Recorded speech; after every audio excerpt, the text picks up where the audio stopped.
Hey folks, Allison here. Today I want to talk about how to review your past. Now, I've been a therapist for a very long time, and one of the things that we do is we look back. We try to understand what are the influences, what are the traumas, what are the things that happened in the past that are contributing to the distress we may be feeling in the present.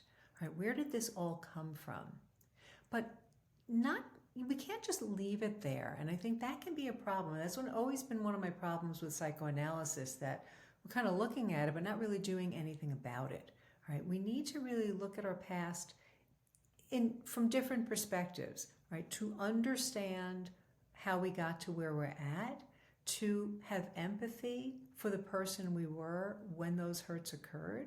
Sometimes we are our worst critics. We beat ourselves up. But we need to have empathy for that person that we were as a child or whatever, that went through trauma, that went through hurts and disappointments. It's so important to kind of recognize that. We do have a tendency to blame ourselves. Now, one of the reasons I think that people do that is that makes me feel like maybe I have some power to change it. Right? If I cause this, then maybe I can change it somehow. And we can't. I mean, we can't change what happened in the past, but we can review it. We can look at it from a different context. Right? We can look at it as a lesson, as something gained, instead of just the trauma or the hurt that it was. All right? We can look at it as a gap. We can look at it as a gain. That's a choice that we make. And by making that choice, we can find meaning.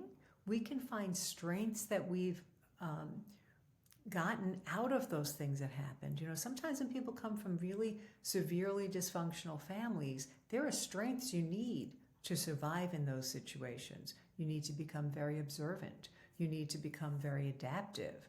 Right? Now, obviously, there are negative behaviors we pick up in those things, right? So maybe addictions and other things to numb out the pain.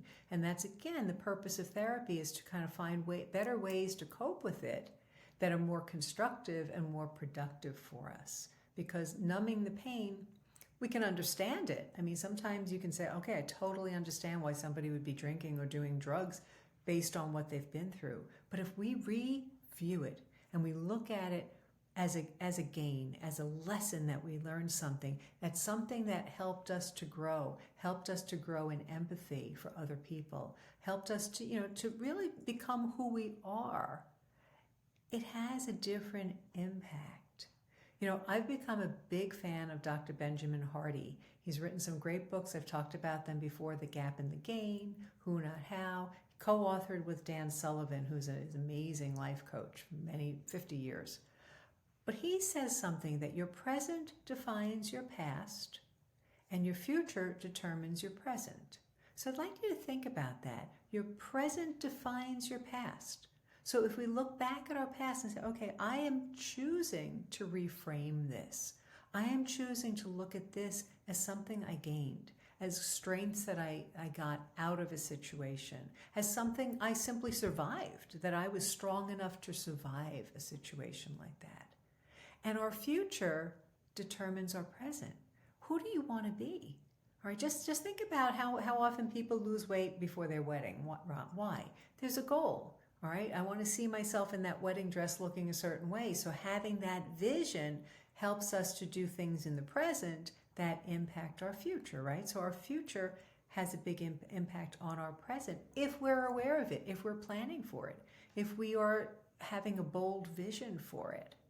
But again, whatever you've been through in the past, and this is where working with a therapist can be so powerful, because we literally review it.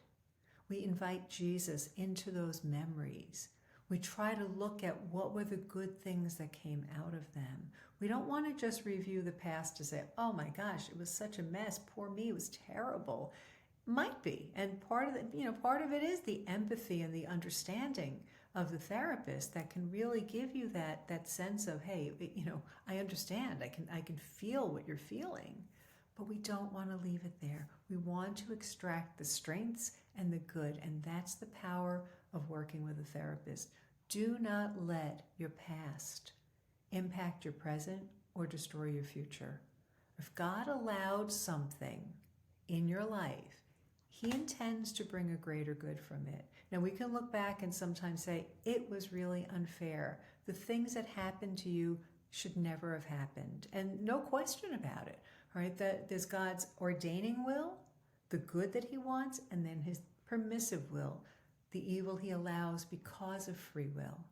But with our free will, we can make new choices. So if you're struggling, if you're hurting, if you feel like your past has really held you back, reach out to a Catholic therapist, because a Catholic therapist brings that faith perspective in, invites Jesus into that process, and we can literally review it from a divine perspective and see the power, the seeds that are there to build a really powerful future. So I hope you'll consider that. God does not want you stuck in the past. He wants you to overcome it. So I hope you find it helpful. God bless you.